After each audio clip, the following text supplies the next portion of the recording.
जैसी एक सूरत तो बड़ी बात है, 10 आयत तो दूर की बात है, उसके जैसे एक आयत पेश करने से आजिज़ व कासिर रह गए। तो दोस्तों, आइए उसी मोजिज़ाना कलाम की नूरानी आयात से इस महफिल के इस बज़्म का आगाज़ करें। उसके लिए मैं अज़ीज़म मोहम्मद आबिद सल्लल्लाहु को दावत दूँगा कि मौजूद तशरीफ़ लाएँ और कुरान करीम की तिलावत से मजलिस का आगाज़ करें।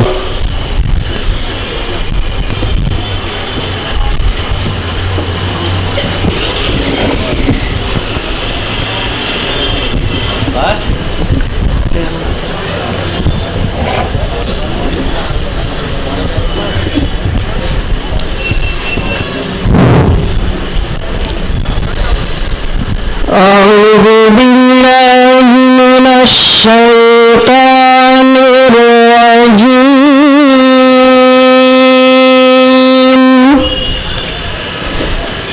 بسم الله الرحمن الرحيم.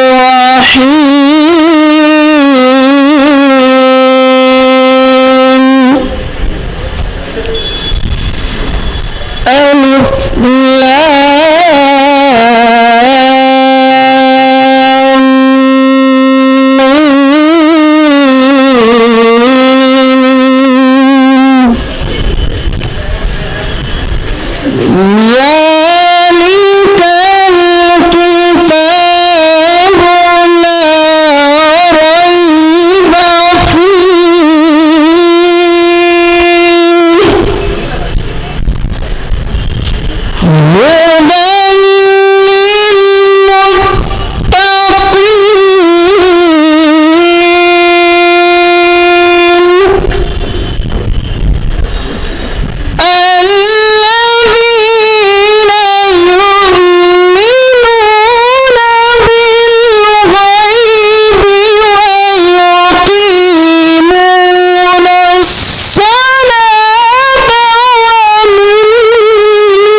صدق الله